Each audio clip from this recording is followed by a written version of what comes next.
Come with me.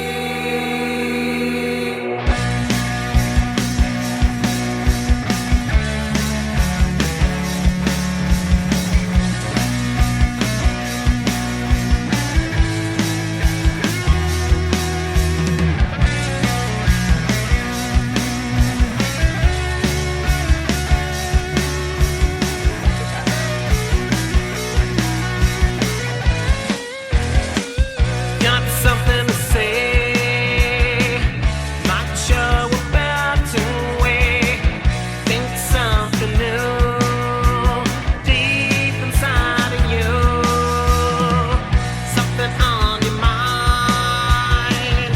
Something you want to find. Another path, another light. A peace in your sight.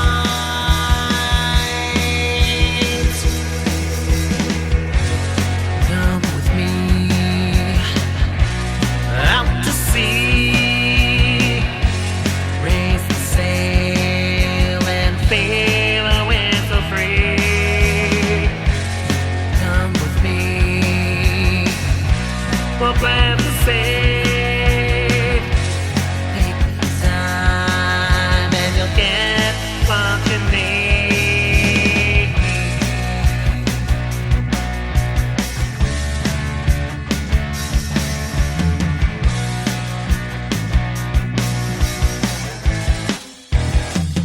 Got a hungry mind. There is lots for us to find. 1,000 steps to take today. The signs point the way. There's a clock in the sky, above, below, by and by. Find the steps into the night. Many points of light.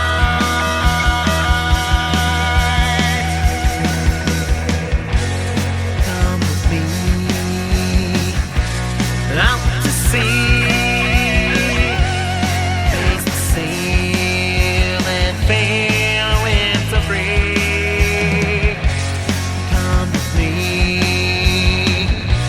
We'll plant the seed. Take the time and you'll get what you need.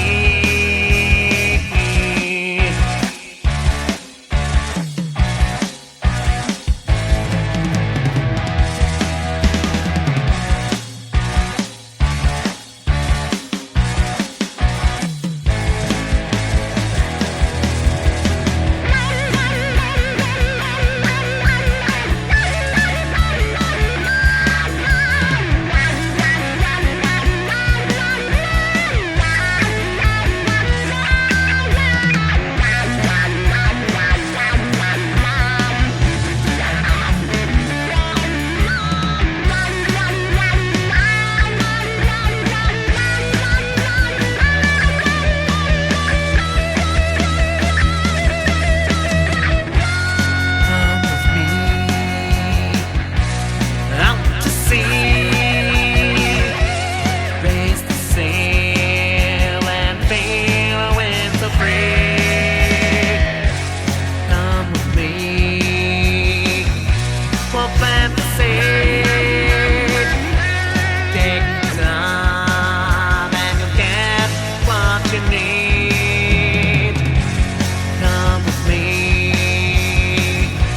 to see the trees, pick the fruit and taste history. Come with me, it's what can be. An open mind can drink all the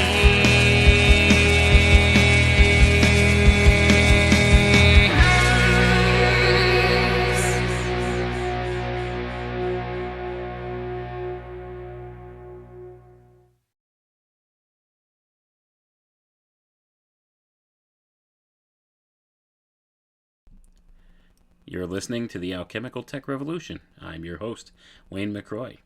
Tonight, we're going to look at The Secret Destiny of America. This is a book written by Manly P. Hall back in 1944, put together by the Philosophical Publishing Company Los Angeles, California. Like I said, copyright 1944. And we're going to look at this in honor of the 4th of July weekend that we're just wrapping up here. And I hope everyone had a good one. And we want to go ahead and look at some key aspects of what it is that America stands for, or is supposed to stand for, and how some of the people within the different secret society groups have kind of usurped the idea of what was originally intended for the destiny of America and have actually turned it the other way. And we'll see here, Mr. Manly P. Hall in this book points out what the original intention was, and he also points out different aspects of things that are important as to how it turned the other way. And this was written in 1944, just at the closing couple of years of World War II. So he had a little different perspective on things then, and I think since that time, some people in positions of power that had not so savory kinds of ideas in mind for the world kind of took a hold of this concept here, the esoteric ideas that back up this whole thing. And we'll see that as we go through. So I'm going to start reading, and we're not going to read through the whole book, but it is worth picking up if you wanted to actually look at it and find out some really interesting information that you were not told in school about our history. So let's start right away here. Section 1. The origin of the democratic ideal. World democracy was the secret dream of the great classical philosophers. Thousands of years before Columbus, they were aware of the existence of our Western Hemisphere and selected it to be the site of the philosophic empire. The brilliant plan of the ancients has survived to our time, and it will continue to function until the great work is accomplished. The American nation desperately needs a vision of its own purpose. America cannot refuse the challenge of leadership in the post-war world. Mere physical reconstruction of ravaged countries and the reorganization of political, economic, and social systems is the lesser task we will face. The larger problem and the great challenge is in how to set up a new order of world ethics firmly established on a foundation of democratic idealism. Experts in various fields have already submitted programs designed to meet the needs of those nations whose way of life has been disrupted by war. But with the failing common to specially trained minds, these planners incline to think mostly in the terms of their own particular interests. As yet, no one has touched the fundamentals of international ethics. No one has advanced a working plan securely based upon a broad, deep, and sympathetic understanding of the human being and his problems. The thinking has been in the dual fields of power politics and material economics, with remedies expressed in terms of charts, blueprints, patterns, and industrial programs. But there is one new and encouraging element present in most of the recommendations of today's experts. They are recognizing the necessity of conceiving the world as one interdependent structure. Yet, even as they recognize the need for a unity of human interests, their recommendations are for the perpetuation of highly competitive economic policies, which, if they are consistently applied, must lead in the end to war and discord. It is not an easy task to unite the efforts of the human race toward the accomplishment of any common good. Mankind, in the majority, is selfish, provincial in attitude, and concerned primarily with personal success and acquiring creature comforts. It will not be possible to build an enduring peace until the average man has been convinced that personal selfishness is detrimental to personal happiness and personal success. It must be shown that self-seeking has gone out of fashion and that the world is moving on to a larger conception of living. And I'm going to pause right there for a moment, folks. So we could see Manly P. Hall is pointing out the fact here that human beings are lacking a lot of these fundamental principles at the moment. Our society is based upon materialism, and that's a bad thing, and he's pointing that out here. And he's pointing out that much of the problem is that the planning of, say, this post-war rebuilding and stuff like that is based more on personal interests and very impersonal type things like blueprints and plans and layouts and things like that. All these physical things, okay, has nothing to do with the needs of, the individual human beings themselves, but it's based on political power and material economics, and that's what he's pointing out here. So he says it's highly economic competitive policies and these blueprints of different things won't lead to an enduring peace. Okay, so he's saying what needs to happen is man needs to change his ways and go from being self-seeking to being mindful of his fellow human being. And he's not completely wrong there. The only problem is when taken to an extreme, and this is, in my view, what has happened since this time. When taken to an extreme, collectivism or communism, as it's been known in the past, leads the other direction to absolute total control. It's a control mechanism, and it's set up to stifle people more than to help them when it goes to that extreme. So we need to find a happy balance there. But let's get back to the reading here. Back to the reading. The post-war planners have more of idealism in their programs than has ever before been expressed in the problem of the relationships of nations. But it is still not enough. A clear and complete statement of a world purpose is required, a world dream great enough to inspire unity of world effort. These are the days of America's opportunity to lead a still troubled mankind toward a better way of life.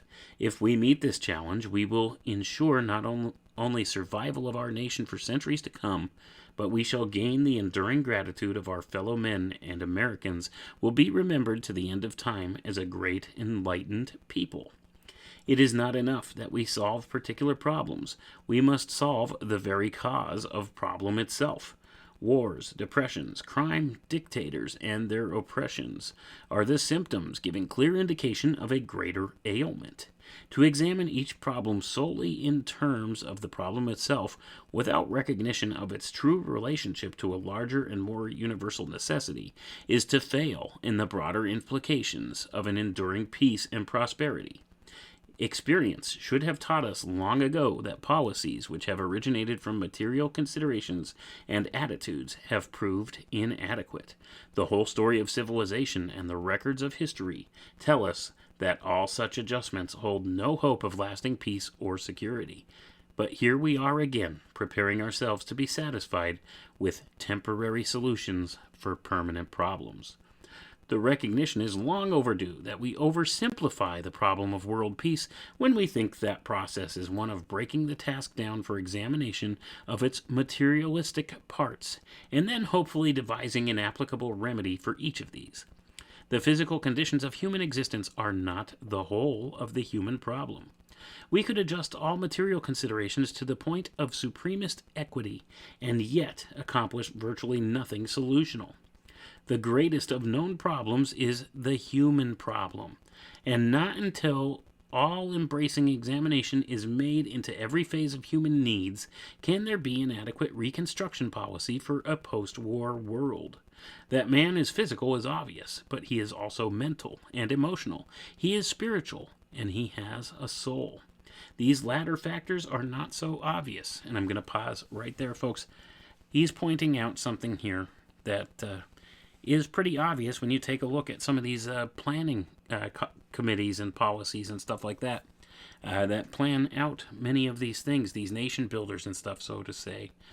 They only look at the material problems. They look at the physical problems and think that it's enough, that if they could supply these material needs to people or these material wants, that would solve all the problems. And guess what? It never does. Excuse me. And Manly P. Hall is pointing that out here, because we are more than just a physical being. We're a spiritual being. We're a mental being. We have thoughts, and we have feelings, and we have spiritual needs. So just filling the material need is not good enough, and it's not going to solve the problems. And he calls it here the human problem. And you can see where different secret society groups and, different of the people with a nihilistic mindset have taken this the other direction, where the human being is a problem. You see, that's where you get these wackadoodle environmentalists out there. talking about how mankind is a plague to the earth and stuff like that. And they actually promote the idea of depopulation and things of that nature. So when taken to the other extreme, you could see what's going on here. So, when you look at the words that he's using here, when he says the human problem, I don't think he intended it originally that the human being in and of itself is a problem. It's just that we've overlooked the spiritual and the mental side of things as a society, as a societal group.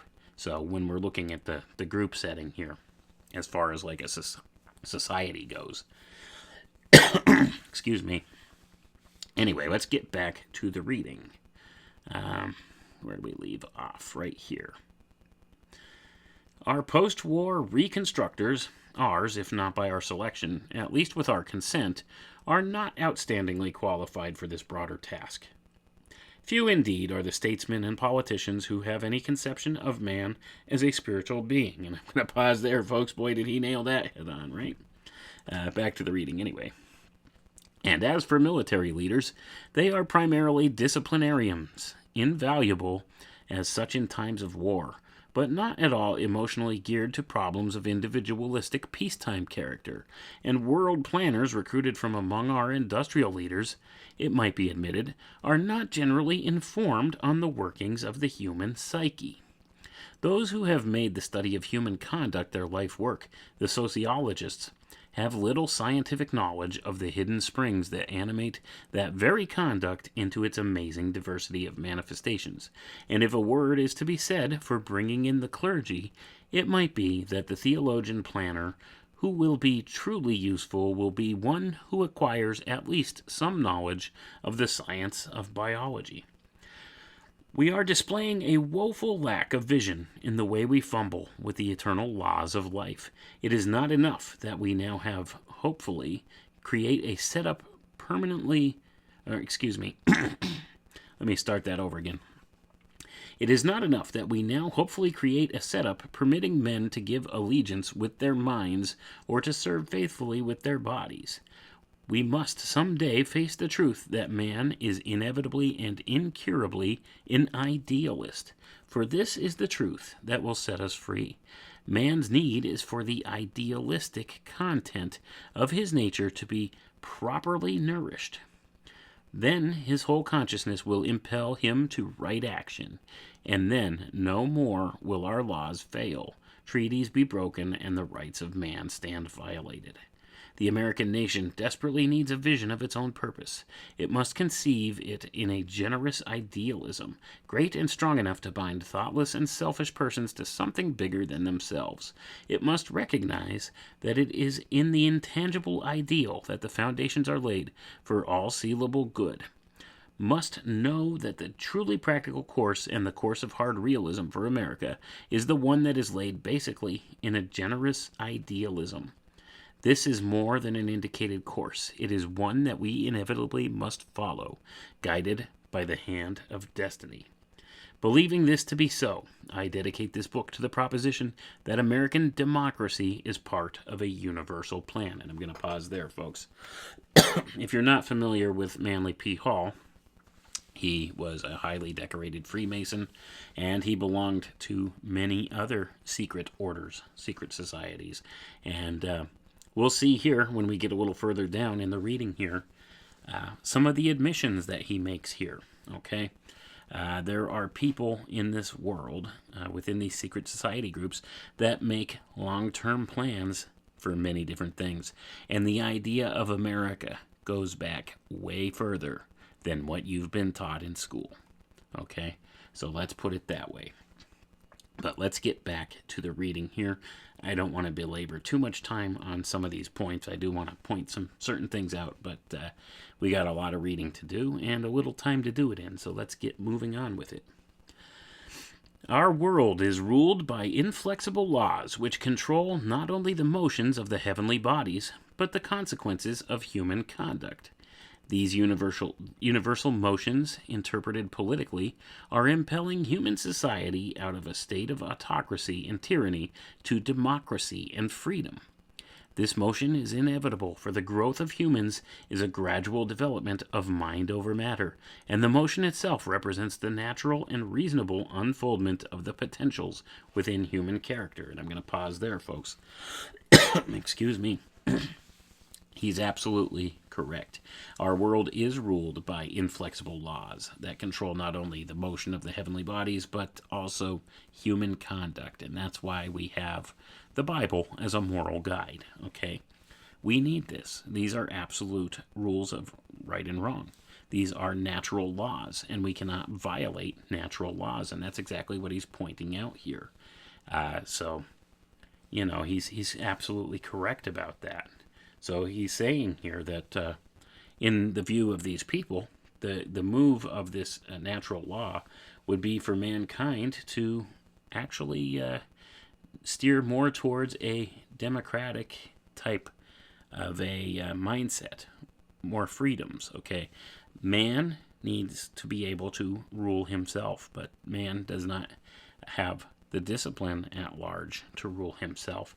So that's why, in our terms of a civilization, we have a democratic type of a government here, okay? And it's a representative republic, if you want to get technical about it. But it was set up that way for a reason, so that the rights of the individual were looked out for. Because, see, that's the thing. It has to start with a change in each and every individual. And until that comes about, this is the way that they view that we need to go in order to have freedoms. But like I said, I think there were some people in positions of power since this time, since he wrote this, that took hold of the reins of power and tried to steer this thing in the other direction and clamp down on our freedoms and steer us back into a type of tyranny. But anyway, let's get back to the reading. Those who attempt to resist this motion destroy themselves. To cooperate with this motion and to assist nature in every possible way to the accomplishment of its inevitable purpose is to survive. Thousands of years before the beginning of the Christian era, many enlightened thinkers discovered the will of God as expressed through nature in the affairs of men. They made known their discoveries in terms of religions, philosophies, sciences, arts, and political systems. These first statements are now the admired monuments of ancient learning. Available to men of today, they are generally ignored. Years of research among the records of olden peoples available in libraries, museums, and shrines of ancient cultures has convinced me that there exists in the world today, and has existed for thousands of years, a body of enlightened humans united in what might be termed an order of the quest. And I'm going to pause right there, folks. Now, Manly P. Hall is talking about these secret society groups that have been brought forward from the mystery schools of ancient times into today. They view themselves as enlightened, okay? They see themselves as a body of enlightened humans destined to rule, and they call themselves the Order of the Quest. See, that's how he's referring to them there. All right? Now, maybe there are some people with good intentions in these secret society groups that try to actually help mankind, but my studies have shown that by and large, it's more to control mankind is what's happening today. Many people within these orders that have risen to positions of power have turned the other way with this stuff, and they use it for their own purposes and agendas, and for their own selfish gains, and they use it in terms of control. So that's what's going on. So Manly P. Hall was part of these groups, and this is just one of the orders that he belonged to, the Order of the Quest. Let's get back to the reading. It is composed of those whose intellectual and spiritual perceptions have revealed to them that civilization has a secret destiny. Secret, I say, because this high purpose is not realized by the many. The great masses of peoples still live along without any knowledge whatsoever that they are part of a universal motion in time and space. Pythagoras, Plato, Aristotle, Buddha, Jesus, and Mohammed are among the greatest names recorded in history, but it is not customary to regard the men who bore these names as statesmen or sociologists. They are thought of as philosophers, sages, seers, and mystics, whose doctrines have no application to the political needs of an industrial civilization. Yet it is men like Plato and Buddha who still exercise the most powerful force in mortal affairs toward the perpetuation and preservation of a civilized state among all nations. All of the great leaders of ancient times realized and taught that the establishment of a state of permanent peace among the nations depended upon the release of human ideals, but through properly trained and disciplined minds capable of interpreting these ideals in terms of the common good. And I'm going to pause right there, folks. Do you hear what Manly P. Hall is promoting here?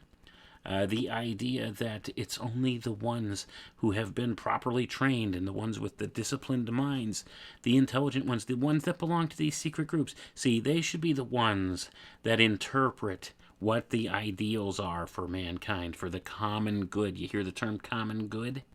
Okay? This is the same mindset that goes on today. All right? It's good for the good of all society. Do you hear that? This is actually a very repressive type of an approach to things. This is oppression of sorts. This is taking the needs and the wants of the individual and lessening them to the greater good. You see how they do this? It's for the common good. It's for the benefit of everybody. You should go get your shot because, see, it's for the greater good. Don't you care about others? You see how this has been twisted and turned around? Okay? It's one thing to say, yes, before there can be any type of established world peace and lasting world peace, mankind has to mature. All right, it's one thing to say that, but it's another thing to say only the wisest and most disciplined and most enlightened people should set any policy as far as this stuff goes for the common good. See, this comes down to the idea of a council of wise men being the ones that rule over everybody. And once again, this is an ideal that, when taken to an extreme, leads once again to tyranny. Okay, and that's what they're doing. And that's why I say, although I think many of these people have had good intentions, it's been taken to an extreme, all right? And they've latched onto it and taken it too far. And that's why things like what they would call communism or communitarianism, that's another popular term for communism anymore, these ideals, they won't work because they don't recognize individual sovereignty. Okay, and that's what it comes down to. We're all gifted from our Creator with the right to choose, the free will principle. And this violates the free will principle. All right, this kind of an ideal. And it's been taken to an extreme by these people. And they really sincerely think that they are, quote unquote, enlightened and smarter than you. And therefore they have the divine right to rule over you. And that's how they see it. Because, see, they view society at large as not recognizing the spiritual aspect of things. And in a way, they're correct. And see, that's the whole thing. And we'll get to that aspect of things later. They're correct in certain aspects of things, but in others, they've taken it to the other extreme and have exasperated the problems. So, but let's get back to the reading because we've got a lot more to get through. World democracy was the secret dream of the great classical philosophers. Toward the accomplishment of this greatest of all human ends, they outlined programs of education, religion, and social conduct directed to the ultimate achievement of a practical and universal brotherhood. And in order to accomplish their purposes more effectively, these ancient scholars bound themselves with certain mystic ties into a broad confraternity. In Egypt, Greece, India, and China, the state mysteries came into existence. Orders of initiated priest philosophers were formed as a sovereign body to instruct, advise, and direct the rulers of the states. And I'm going to pause right there, folks. This is the setting up of a secret priest class. Okay? This secret priest class has ruled the world from behind the scenes for thousands of years now. And this is what Manly P. Hall's stating right here. These people are the ones that really pull the strings. So your public politicians and stuff like that, they're figureheads. They're put there to be the scapegoat, okay? They're the ones that are just the figurehead, all right? Behind the scenes, or as they call it in the esoteric and secret schools, behind the veil. That's who really pulls the strings. This secret priestcraft, okay? And that's who these secret societies represent. But, excuse me while I clear my throat. Let's continue on with the reading. Thousands of years ago, in Egypt, these mystical orders were aware of the existence of the Western Hemisphere and the great continent which we call America. I'm going to pause there, folks. That's a staggering admission, isn't it? That the Egyptians, he's claiming the Egyptians, were aware that the quote-unquote New World existed back then even. Let's continue with the reading. The bold resolution was made that this western continent should become the site of the philosophic empire. And I'm going to pause there. Again, folks, pay very close attention to that language. Empire. You could call it philosophic all you want, but empire. That denotes something very different from democracy, doesn't it? Empire. Back to the reading. Just when this was done, it is impossible now to say, but certainly the decision was reached prior to the time of Plato, for a thinly veiled statement of this resolution is the substance of his treatise on the Atlantic Islands. One of the most ancient of man's constructive ideals is the dream of a universal democracy and a cooperation of all nations in a commonwealth of states. The mechanism for the accomplishment of this ideal was set in motion in the ancient temples of Greece, Egypt, and India. So brilliant was the plan, and so well was it administered, that it has survived to our time, and it will continue to function until the great work is accomplished. Philosophy set up its house in the world to free men by freeing them of their own inordinate desires and ambitions. It saw selfishness as the greatest crime against the common good, for selfishness is natural to all who are untutored. It recognized that the mind has to be trained in the laws of thinking before men can be capable of self-rulership, and it knew that the democratic commonwealth can be a reality only when our world is a world of self-ruling men. And I'm going to pause right there, folks. Once again, pay very close attention to the language he's using here. He's saying that philosophy set up its house in the world to free men. How? By freeing them of their own inordinate desires and ambitions. Think about that for a second, okay? Basically, it's saying by taking away individuality. All right, think about that for a second. It saw selfishness as the greatest crime against the common good, for selfishness is natural to all who are untutored. Now, listen, pay close attention. Natural. It says natural. Yes, it's natural for somebody to have a certain degree of self-preservation instinct, isn't it? And that's what they're saying here, that that's a crime against the common good, to have some kind of self-preservation instinct. And that's why they've been socially engineering us away from that kind of an idea. Socially engineering us to the mindset of communitarianism or communism. All for the group, all for the greater good. You see where this goes when it's taken to the other extreme here? And, is he correct in saying that,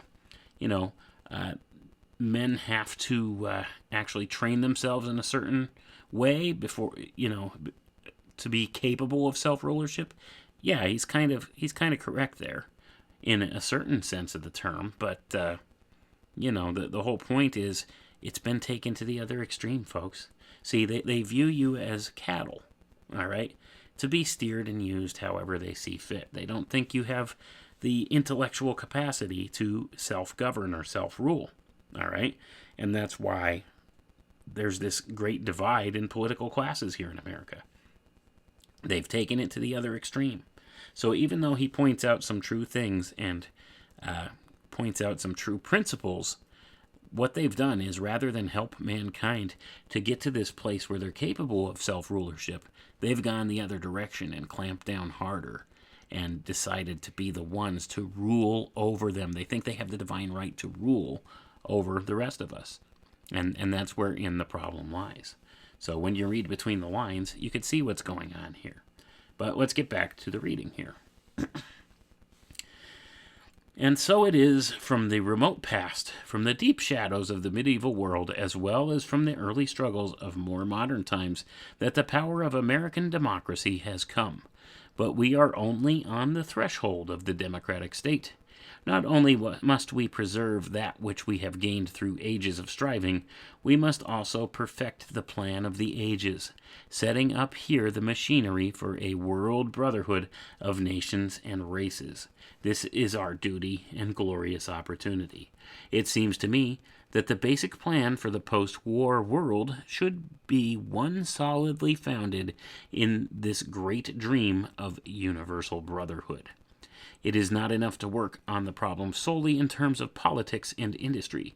The formula must express a broad idealism, one which appeals to the finest intuitions of man, and one universally understandable by all who have lived, dreamed, and suffered on this mortal sphere.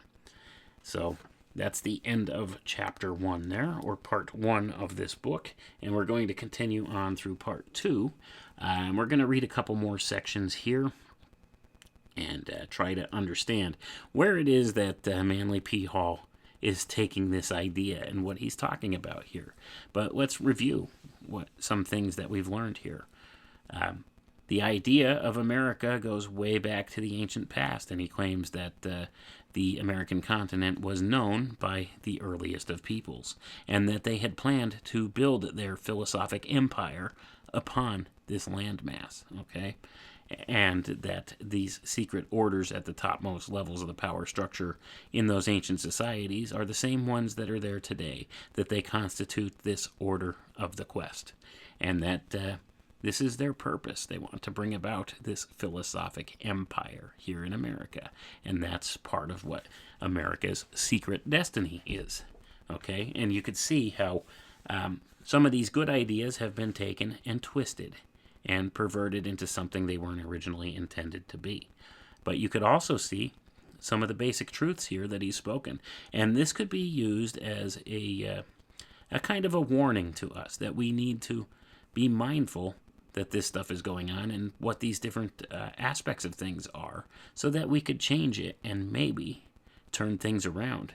And we could become this great philosophical beacon of society that we were intended to be, that we could see and achieve those things that are good for mankind, rather than be taken down into, this road of tyranny and totalitarianism, because that's what the people in the power structure today have in mind. They've twisted these ideas and used them in a weaponized form against the masses, rather than trying to help the masses to achieve this type of what they would call enlightenment on their own. So rather than helping man to do this, they've stifled man down and used many of these philosophies and ideas to achieve power and control themselves. So let's continue on here with chapter 2, the world's first Democrat. Let's see what it says the world's first Democrat is. Man has passed out of the state of savagery and become a civilized creature with the development of social consciousness. Civilization is a collective state. In our collective type of life, the isolationalist is a detriment to himself and a menace to others. And I'm going to pause there, folks. Do you see how the secret societies think of you? All right. Collectively, they think of you as a collective. Now, if you're an isolationalist, that means you're a detriment to yourself and a menace to the others. Do you hear what he says? So if you're not on board with collectivism or communism, you're a menace to society. Do you see where they've taken this idea and twisted it? Let's get back to the reading. There is a great difference between isolationalism and intellectualism. Development of the mind releases the individual from mob psychology, but it does not set him apart from the common responsibilities of his kind. A true thinker becomes a force for good within the group life. If his intellectual powers lure him away from the practical problems and values of his world, he can no longer make his contribution to the social unity. Political reforms are not accomplished by the people, but through the people. Behind all collective progress stands the enlightened individual's leadership. His superiority does not free him from common responsibility. His is the obligation to assume the greater burden of directing his vision to the well-being of all his people. Let us see how this works. We'll go far back to ancient times. Akhenaten, Pharaoh of Egypt, throned under the title Amenhotep IV, is often referred to as the first civilized human being.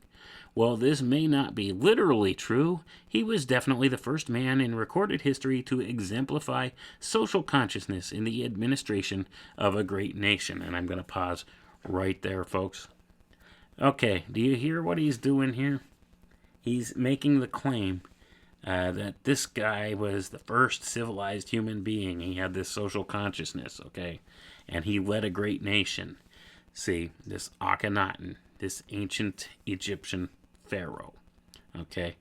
So he's trying to show how this works, that you see, you need the quote-unquote enlightened individual to lead the masses here, okay? And that he's superiority.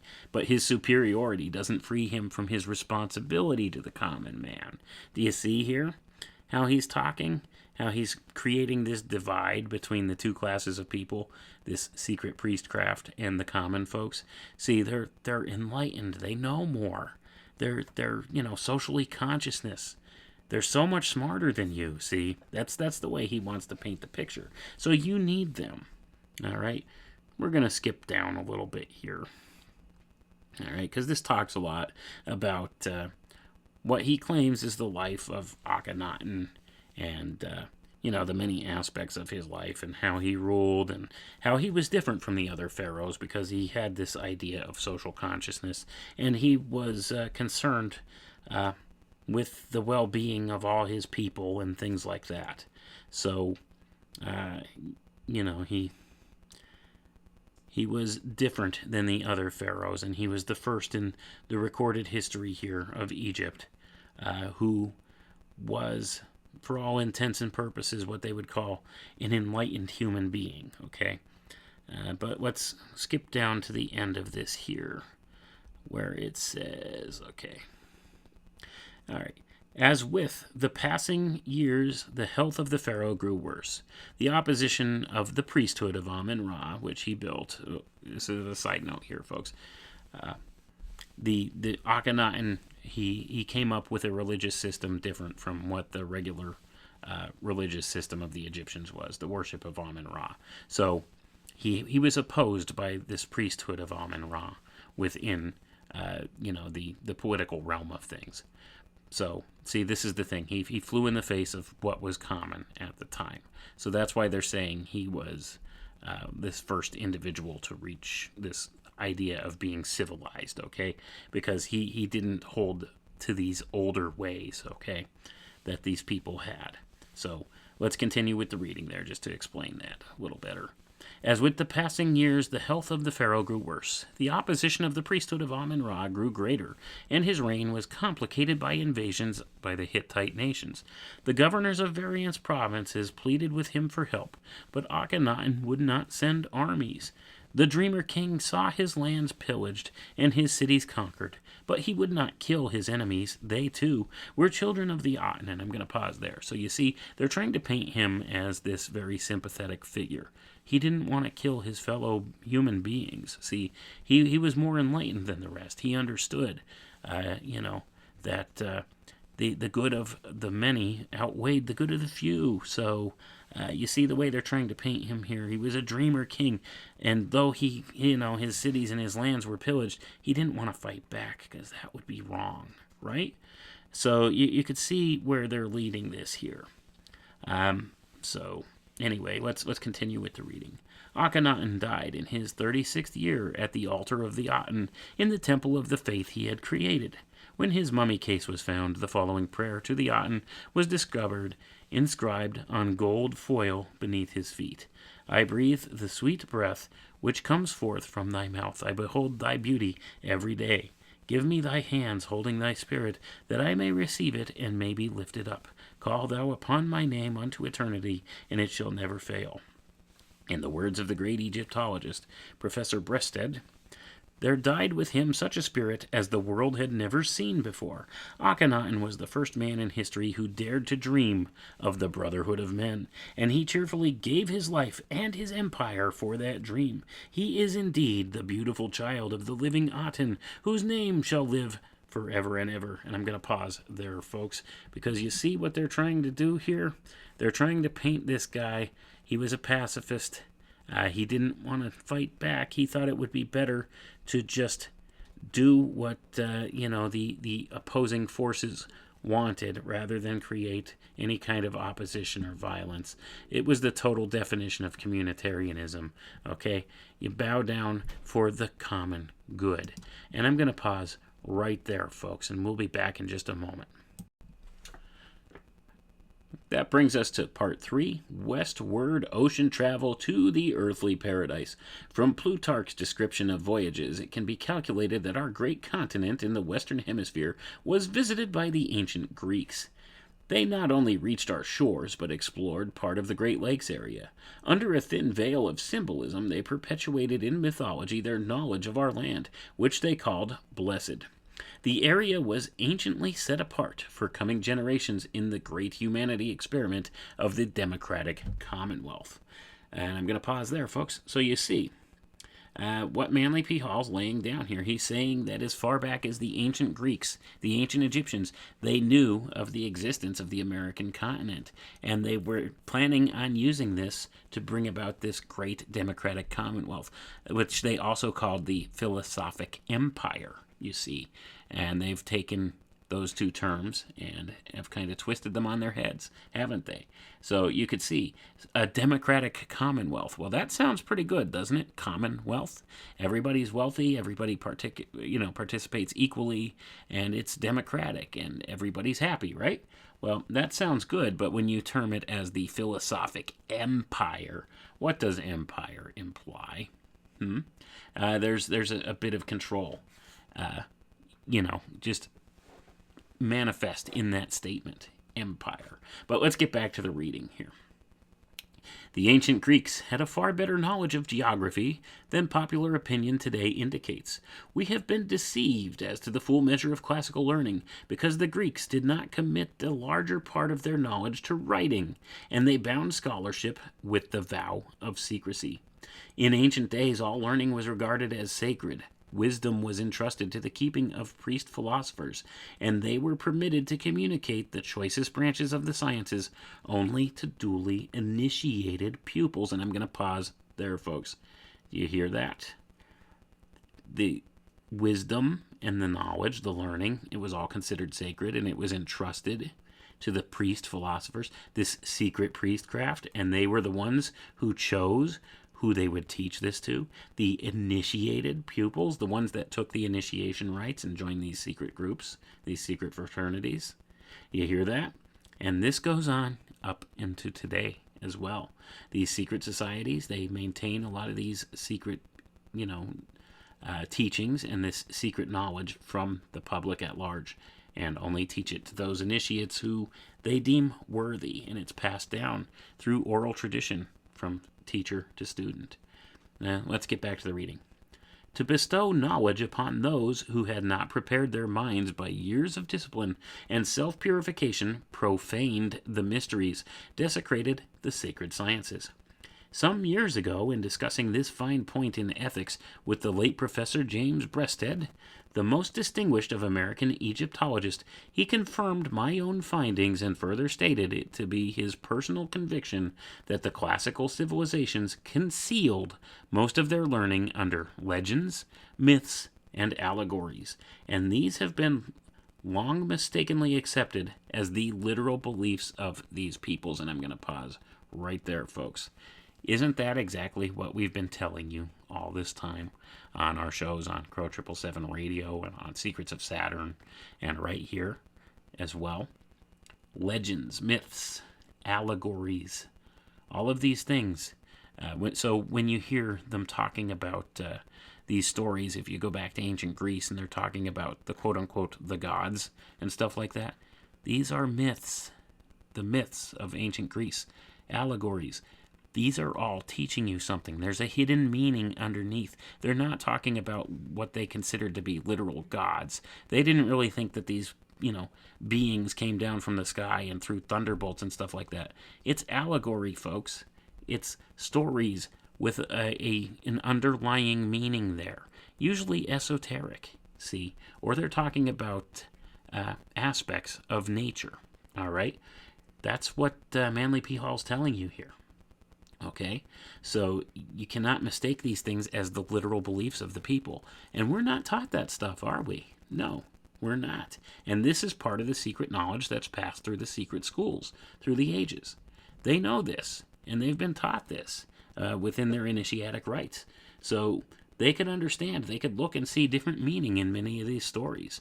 And they use these stories as templates for other things too, as we've discussed in the past.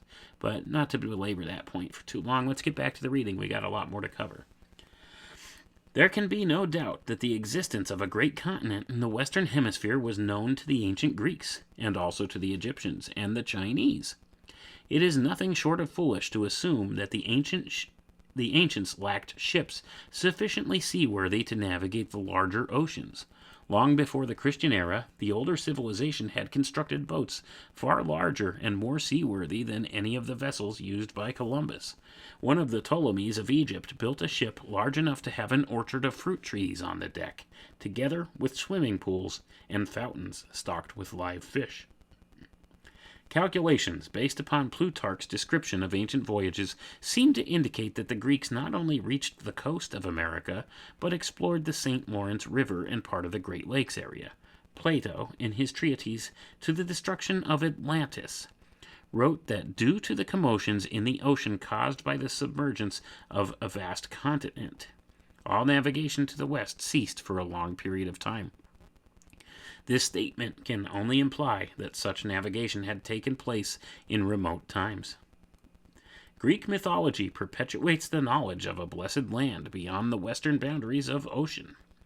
In this blessed land dwelt the Hesperides, the beautiful daughters of night, and here also at the end of each day the sun came to rest. In popular mythology, the Hesperic Isles were a kind of terrestrial paradise. Thus, under a thin veil of mystic symbolism, was concealed the account of a western continent of great size, fertile and rich, and abounding in all good things. The ancients believed the earth to be surrounded by the sphere of the constellations, and they assigned to each country the star groups which were above the country's particular area of land. In the arrangement preserved in the writings of Aratus of Soli, the constellation of the Eagle spreads its wings across the North American continent. The serpent winds its coil over Mexico and Central America, and the dragon floats in the sky above Japan and China. Excuse me, folks. Perhaps Sir Edward Landseer was not far wrong when he declared that the symbols of nations and the emblems peculiar to their heraldry originated in their ruling constellations. Just about everyone knows that the constellation of the Great Bear is in the sky over Russia. And since time immemorial, the bear that walks like a man has been the accepted symbol of the Russian state. Thus, in many ways, we discover indications that the old races were wiser than we thought, and that what we have called discoveries are really only rediscoveries. Beyond the western bounds of the ocean, they located the fair land set aside by the gods to be the earthly paradise. Here, in the fullness of time, all men would come in search of the golden fleece, which hung upon the tree sacred to the apples of the sun.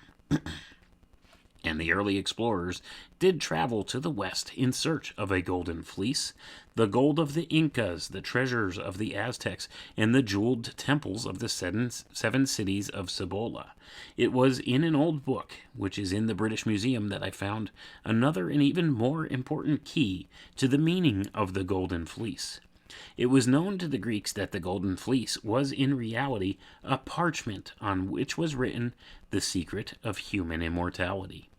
It was this parchment that Jason sought, for whoever discovered it would gain the secret of enduring empire and power over the world. And I'm going to pause right there, folks. So you see, when we see secret societies like the Order of the Golden Fleece, the Jason Society, these different places, what are they seeking? They're seeking the Golden Fleece. What is the Golden Fleece an allegory for? What did Manly P. Hall just tell you right here? The secret of human immortality in the form of eternal government. See, enduring empire. It's the secret of enduring empire, power over the whole world. That's what these people seek. That's what the Golden Fleece is symbolic of. So when you hear these secret society groups and secret orders talking about the Golden Fleece, or see something like the Order of the Golden Fleece, this is what they're talking about.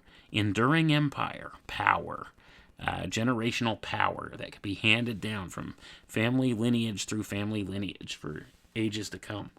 So, not to belabor that point for too long. But let's get back to the reading. We have now in America, enshrined in the Congressional Library, a golden fleece, the American Declaration of Independence, written on the skin of an animal and preserved as the magic formula of human hope. Those who understand it can use wisely the import of its writings, are possessed of the secret of the immortality of human society. And I'm going to pause right there, folks. The Declaration of Independence, they're saying, is a type of golden fleece, okay? This is one of those types of documents that holds the secrets of how, first of all, people can achieve what they would call immortality, or how empire would stay in power. And there's a true key right in the very first statements of the Declaration of Independence. And if you're, excuse me, familiar with the Declaration of Independence, I'm sure you've heard the beginning of the Declaration of Independence before.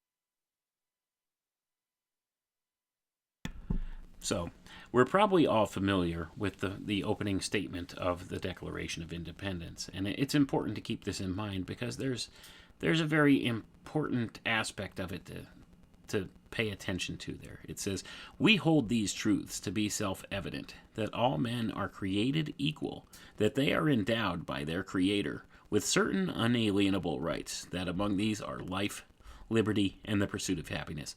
And I'm going to pause right with that too, folks. When you look at that, it says they are endowed by their Creator. By who? By their Creator. So this is important to keep in mind. You need to acknowledge that we have a Creator. If you don't, and you're an atheist, then by definition, according to this Declaration of Independence, you would have no unalienable rights. Okay? You only have these unalienable rights if they are endowed to you by your Creator. If you do not acknowledge that you have a Creator and you are an atheist and you think that all of this came about by some random accident or Big Bang, you have no rights in view of this government. And that's an important distinction that needs to be made here. If you do not acknowledge God, the Creator, as being your Creator, you do not have unalienable rights, okay? Let's put it that way. That's who endows your rights to you. They're not given by government. And if you don't acknowledge a creator, then you don't have rights in the eyes of government. And that's why they will do whatever they want. So this is an important distinction to point out here. It's not written here in Manly P. Hall's book, but I think it's important that we look at that aspect of things, because this is what he's talking about. This is the golden fleece, okay? When it comes down to it, if you don't acknowledge God, that you have a creator, then they by rights see themselves as having the divine right to rule over you, because you don't acknowledge God as the creator. So therefore they will tell you what you can and can't do. They can bestow privileges upon you as they see fit, and as you consent to them taking power over you and having access to what would be basic human rights. So you could see where this goes. And once again, it's another one of those things where it's been taken to the extreme and abused severely. But let's get back to the reading. Where did we leave off? Okay. The curious fortunes of war brought another golden fleece from across the sea, and it is now preserved together with our own. This second parchment is the Magna Carta, the English Bill of Human Rights, which was the inspiration behind our American Declaration of Independence. These two immortal documents together form the Declaration of the Rights of Man and are the basic texts of modern democracy. And I'm going to pause right there, folks. Do you hear that? He was talking just previously about the secret to human immortality. It's written on parchment, okay? This is the secret. The written word. This is the secret to immortality in the eyes of the secret societies. The written word. That's why they're very careful about the things that they do write down, and that's why they encode these things with hidden meanings, okay? So that only if you have the key or the cipher to understand what they're talking about are you able to basically interpret the writing in the correct way, okay? And that's why everything's layered with meaning. These are symbols, okay? And this is an allegorical type of a thing. So it's saying these two immortal documents together form the Declaration of the Rights of Man and are the basic texts of modern democracy. So you see what he's doing here? He's claiming that this is the path to immortality, is writing something down as important as this as a pretext for human rights, all right? So this is the golden fleece. So the written word. And this is a big distinction to be made, because there's a lot of esoteric connotation in the spoken word and also the written word, and there's a distinction between the two, and this is it right there. The spoken word is something that's very fleeting. It comes and it goes. It passes, okay? The written word is written down for all time immemorial. So see, this is how they equate the idea of immortality, is the written word. So that's what he's talking about here. But anyway, I think I've rambled on about that for too long already, so let's get back to the reading here. By the wisdom, then, of those gods who are eternally vigilant over the needs of man, the blessed lands of the West were set apart, for none of the great civilizations of the past rose in North America to overshadow the continent with the ruins of old tradition, or to set up the corruptions of old administrative policy. Foreign nations came to this continent in times long ago, but they formed no permanent settlements nor attempted any program of colonization. And so the soil was not impoverished by thousands of years of intensive cultivation, nor were the natural resources ravished to supply the substance to maintain endless wars and ageless feuds. It was the rise of the democratic dream in Europe that supplied the beginning of Western civilization. Those in search of a promised land turned to the west. Here was a virgin continent populated only by nomadic Indian tribes, a vast territory suitable in every way for the great human experiment of the democratic commonwealth. By the 19th century, the American Hesperides was definitely the land of golden opportunity, and to it came streams of immigration from nearly every country on earth.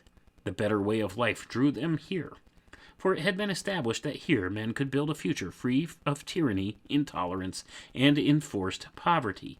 Here, all were given opportunity for education, for free enterprise, and living a life according to the dictates of hope and conscience. If, in a comparatively short time, many racial streams have met and mingled, and a new race has been born, the American race is not one to be determined by analysis of blood or the proportions of the cranium. Americans are a race determined by the measure of a conviction, set apart by that conviction. It is the conviction that human beings are created free and are entitled to equal opportunity to perfect themselves in life, liberty, and the pursuit of happiness. And I'm going to pause right there, folks. And Manly P. Hall has it right there. Okay? This is what the Founding Fathers intended here. All right? Life, liberty, pursuit of happiness. Everybody was created free, created with equal opportunities to perfect themselves in life. Okay? This is the thing. It had nothing to do with your bloodlines, your family bloodlines, your race, any of this stuff, okay? All the eugenic ideas that are tied up in modern parlance today and the racial divide of today. None of this stuff was initially intended. What he was talking about right there, this is what, the ideal of America is supposed to be, but that ideal was hijacked by people in positions of power that wanted to maintain that power, and it's been abused in a certain way. But anyway, let's get back to the reading. And in recent years, we have made another discovery. It is that the race of democracy is one distributed throughout the whole world. Among men and women of all races and all nations are those who share our conviction, and because they share it, they are of our kind and belong to our race. In this realization, we mark the beginnings of world democracy. Wise men, the ancients believed, were a separate race, and to be born into this race it was necessary to develop the mind to a state of enlightened intelligence. And I'm going to pause right there, folks. You hear what he said there? The wise men were a separate race. See, he's making that distinction between the secret priestcraft, the secret priesthood, and the common people. Okay? These were the ones, they view themselves as a separate race. Okay, excuse me. They view themselves as a separate race, okay? And they think of themselves as being better, or that they have the divine right to rule over others. And there's that distinction right there, once again. But this was supposed to all be done away with the dream of the fulfillment of America, okay? Let's get back to the reading, though. The old philosophers taught that physical birth is an accident, for men are born into various races and nationalities according to the laws of generation. But there is a second birth, which is not an accident. It is the consequence of proper intent. By this second birth, man is born by enlightened intelligence out of nation and out of race into an international nation and an international race. It is this larger and coming race that will someday inherit the earth. But unless a man be born again by enlightenment, he shall not be a part of the philosophic empire. And I'm going to pause right there. Do you see how he twists this biblical idea, this born again idea, turns it into this, you have to be born again into this enlightenment, and then you'll, if you're not, you won't be part of the philosophic empire. Do you see how he twisted it again from democratic commonwealth to philosophic empire? Do you see how they twist and pervert these ideas and contrive them into something they're not? They turn it into the opposite, see? So this is a concept that these people in positions of power in these secret society groups use all the time. Okay? They twist these ideas for their own personal gain. And they do that because they think that they're a distinctive race. They're better. They're more enlightened. They have the divine right to rule. That we're lesser beings. We, the public, are lesser beings. That's how they believe. Anyway, back to the reading. Our age of gold will pass, and someday the golden age will come again. A future greatness is right now casting its long shadow across the face of nature.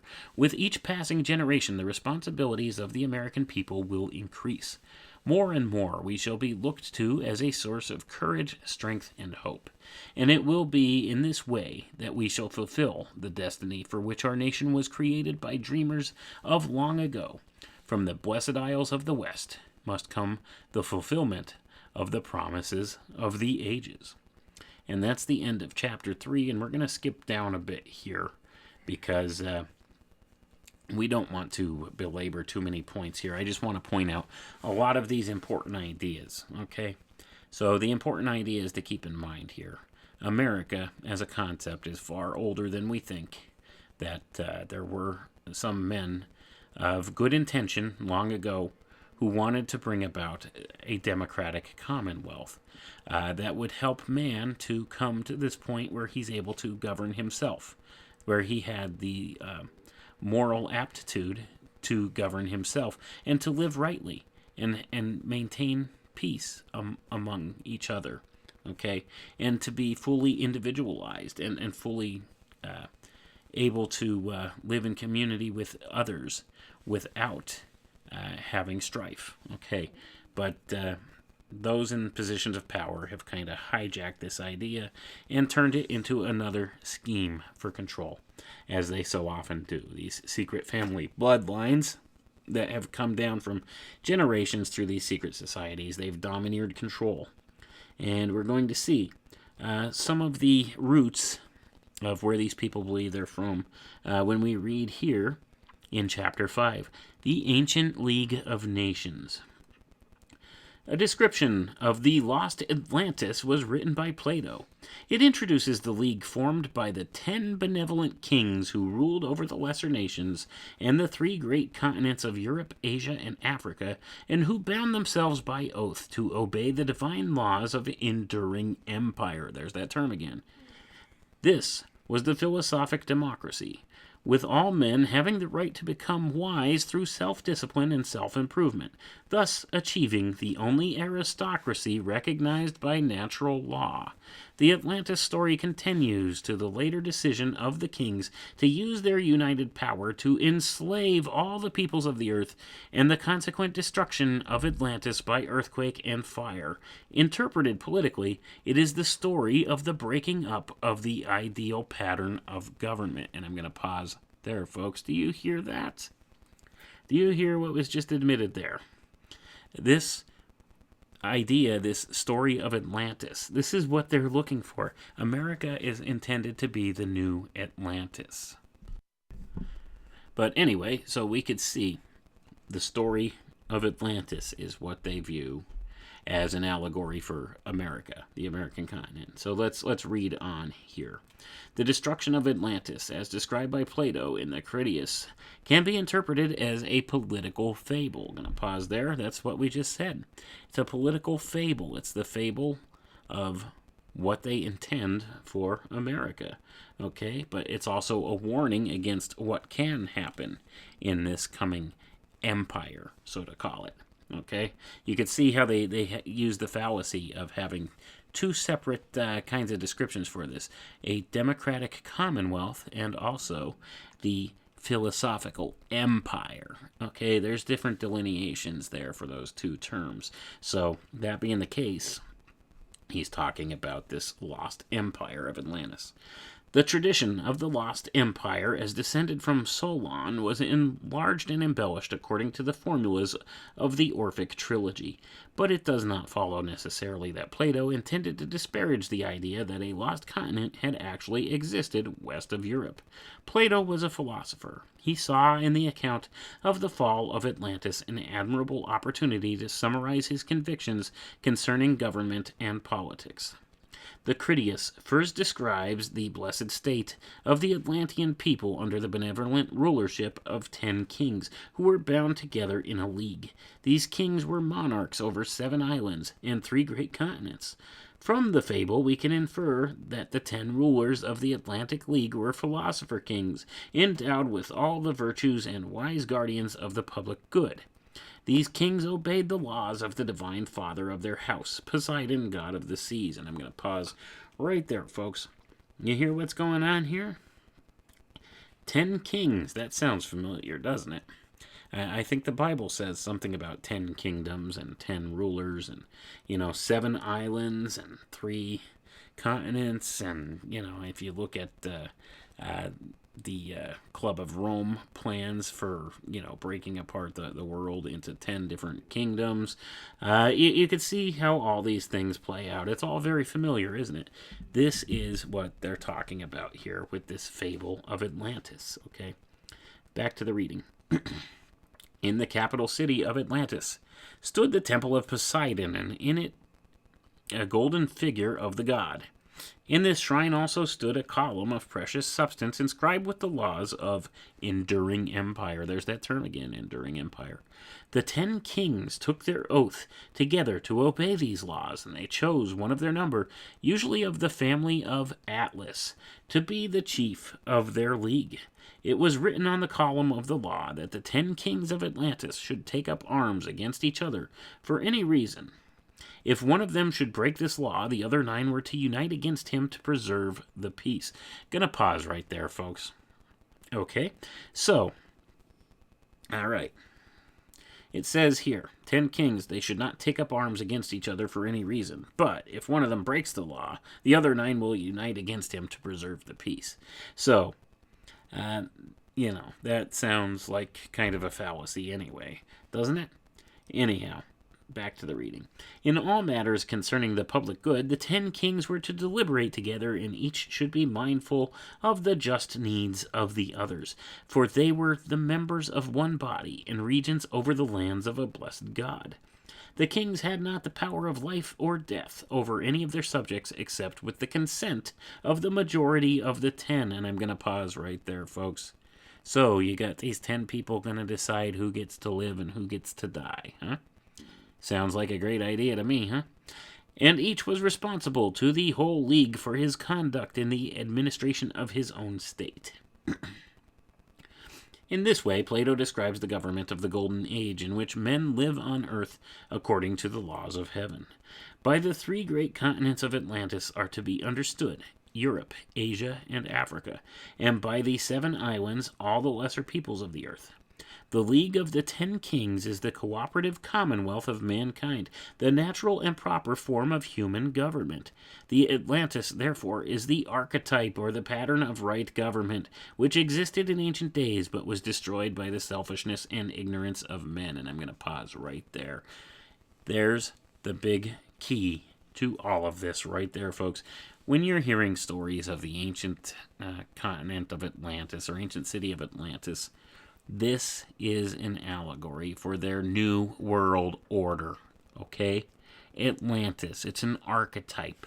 It's the archetype of the pattern of right government. That's what they're saying, which existed in ancient days, but it was destroyed by the selfishness and ignorance of men. And, see, here's the key. It's 10 kings, 10 commonwealths, okay? It's supposed to be set up this way. You got the 3 greater continents that they say, which were Europe, Asia, and Africa, all right? And the 7 islands, which were the lesser peoples of the earth. And see the distinction there? That's why we have this great divide of racism and stuff right now that we have going on. And this is one of the reasons here, because of this allegory of Atlantis. So, the allegory of Atlantis is their idea of the ideal government, okay? This is their archetype of new world order that they're looking for. Keep that in mind. But let's continue with the reading. Plato, it must be remembered, was a monarchist by philosophic conviction, but his ideal king was the wise man, perfect in the virtues of the natural ruler of those less informed than himself. I'm going to pause there. Let's read that again, real carefully. He was a monarchist of philosophic conviction. His ideal king was the wise man, perfect in the virtues, and the natural ruler of those less informed than himself. See? He believes that, these wise men, these ones that are enlightened, this secret priestcraft, should rule naturally over those that are less informed than themselves. See, and that's the reason why they keep us ignorant of a lot of this information. Therefore, we're less informed, and therefore they have the divine right to rule over us. This is in their viewpoint, okay? That's what he's saying here. Back to the reading, though. This king was the father of his people, impersonal and unselfish, dedicated to the public good, a servant of both the gods and his fellow men. The king was descended of a divine race, that is, he belonged to the order of the illumined. For those who come to a state of wisdom then belong to the family of the heroes, perfected human beings, and I'm going to pause there. The order of the illumined, or the Illuminati. Okay? The king was descended from a divine race, the order of the illumined. The Illuminati, folks. There it is. Anyway, they see themselves as perfected human beings, okay? And this is only these people that consider themselves the secret priestcraft, okay? The ones that are members of these initiatic rites, these secret society groups who've come forward through the years. And this is why they kind of hold themselves up on a pedestal. They think they're more enlightened than, smarter than you. They have the right to rule over you because you're just a peon, you see. Let's get back to the reading, though. Plato's monarchy was therefore a philosophic democracy. For all men had the right to become wise through self-discipline and self-improvement. One who achieved this state was, by virtue of his own action, a superior man, and this superiority was the only aristocracy recognized by natural law. Gonna pause right there, folks. There's a whole lot of important information contained in that sentence, okay?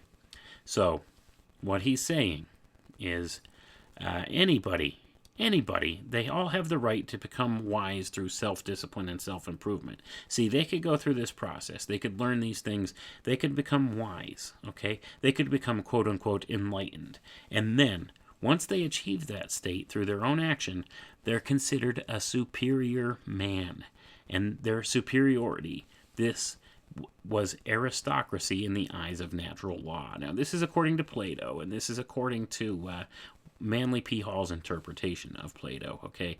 And I would say further that this is the view of the secret societies, of their interpretation of Plato. I think they're totally off base here with that because basically what's happened since then, all right?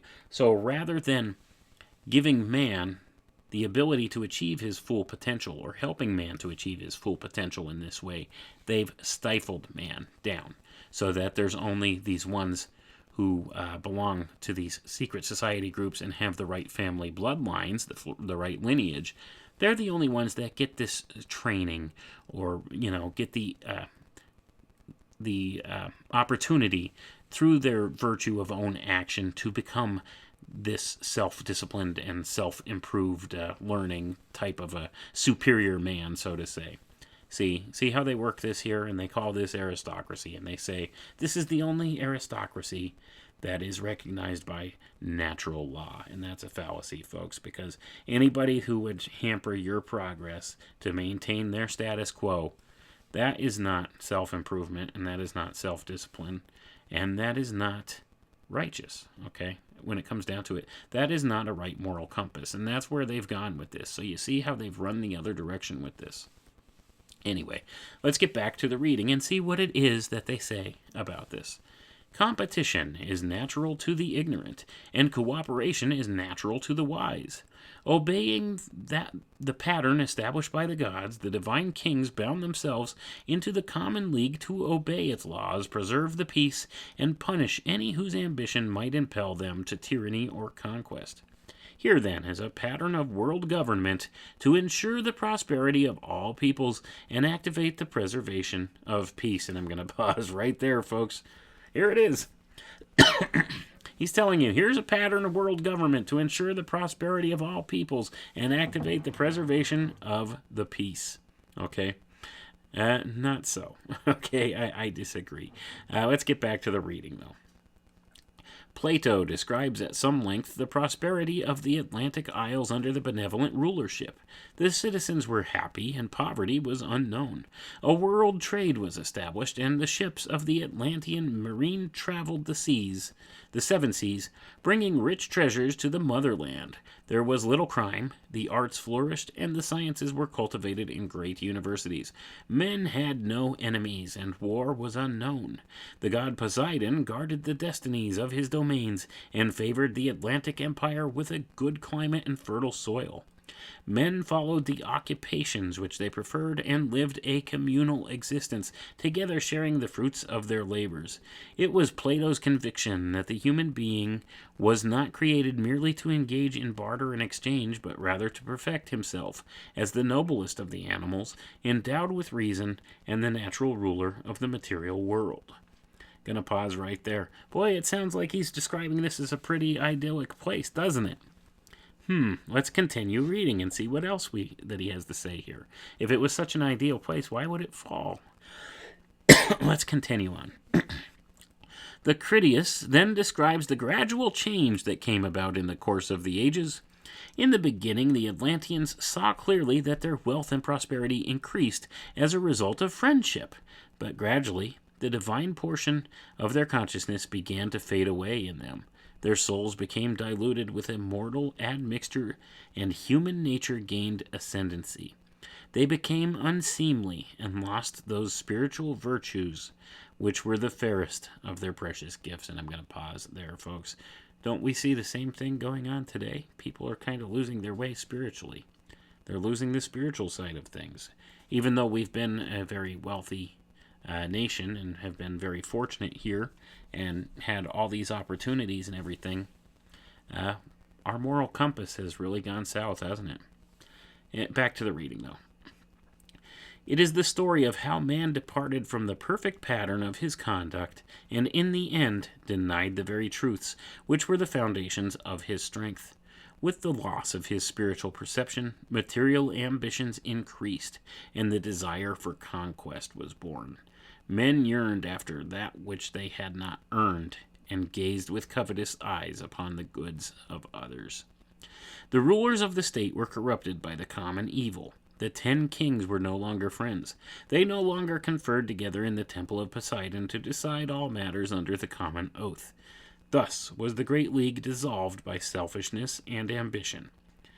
It was then that war came into being, and with it tyranny and oppression, and despotism, and the exploitation of peoples. At last, the kings of Atlantis decided to use their common power to enslave all peoples of the earth. They gathered a vast army and attacked Europe from the sea, even going so far as to besiege the Athenian states, and so they broke the law of the gods, for the 12 deities had so divided the earth that to each race and nation was given its proper part. Zeus, father of the gods, who carries in his hand the thunderbolts of divine retribution, perceived the evil of the time and resolved to punish the arrogance of the Atlanteans. But even Olympus is a commonwealth, and the other 11 gods were summoned to the council hall of the immortals. When all the gods had assembled in conference, Zeus arose among them and addressed them thus. It is with this line that Plato's story of Atlantis ends, and the words of Zeus remain unknown. But the results of the conference are not left in doubt. Zeus hurled his thunderbolts against the empire of the sea, shaking it with earthquakes and then destroying it by horrible combustion. The only records that remained were in vague traditions and 2 columns set up under the temple at Sais. The destruction of Atlantis can be interpreted politically as the breaking up of the ideal pattern of government. And I'm going to pause right there, folks. So this whole story that we just heard, this is the allegory, okay? This is the story about what's going on in America right now, okay? So, it's the story of the destruction of Atlantis. It's an allegory for what's happening in America right now. So, it says here, the destruction of Atlantis can be interpreted politically as the breaking up of the ideal pattern of government. So, the Founding Fathers set up this ideal pattern of government here in America, this what we would call representative republic or a democratic commonwealth, okay? And you see how those who, through time and the acquisition of wealth and power and stuff like that, they took it the other direction, and they're trying to turn it towards this idea of an everlasting empire. Okay, this is where greed comes in, and things of that nature. So anyway, it's turned the other way, and we're seeing the fruition of that today. So back to the reading. So complete was this destruction that men forgot there is a better way of life, and since have accepted the evils of war and crime and poverty as inevitable. The world lost, too, all sense of its own unity. Each man's hand was thereafter raised against his neighbor. The perfect state disappeared under a deluge of politics. The priests of Poseidon gave way to the priesthood of Mammon. Gonna pause there, folks. Money, see? It's all about money and power and greed. And the corporations. See, this is what it's talking about. Corporation has overthrown this ideal set of standards that men should live by, this moral code where men can live together in peace. That's what it's talking about here. It's an allegory. Back to the reading. Plato's political vision was for the restoration of the empire of the Golden Age. The old ways of the gods must be restored, he was convinced, if human beings are to be preserved from the corruptions which they have brought upon themselves. Plato sought this end when he established his university at Athens, the first school of formal education in history. Here men were taught the great truths of religion, philosophy, science, and politics, to restore to them the vision of the perfect state. The old Atlantis was gone, dissolved in a sea of human doubts, but the philosophic empire would come again, as a democracy of wise men. 2,000 years later, Lord Bacon restated the vision in his New Atlantis, and he's talking about Sir Francis Bacon, and that's an important work to read, folks. It's called The New Atlantis, and it's talking about this very thing, the setting up of this new empire here in America, okay? So, anyway, we're going to skip down now towards the end here, because I'm going to wrap this up. But there's a couple important ideas that I wanted to get in here. So we'll do that, and then we'll wrap it up for tonight. Because if you get the chance, I mean, check out this whole book. It's definitely worth reading the whole thing to see the different vantage points that everything comes at. But we'll take a look at how these secret society groups and these different secret priestcrafts, how they've put different symbols right in to our society, right in front of our eyes, that people haven't recognized. And it tells the story of what it is that they're looking for and what it is that we can achieve if we turn this back around the way it was originally intended to be, rather than the way that those, who have greedy, ulterior motives would want. So we're going to pick up with Chapter 18, The Symbols of the Great Seal of the U.S.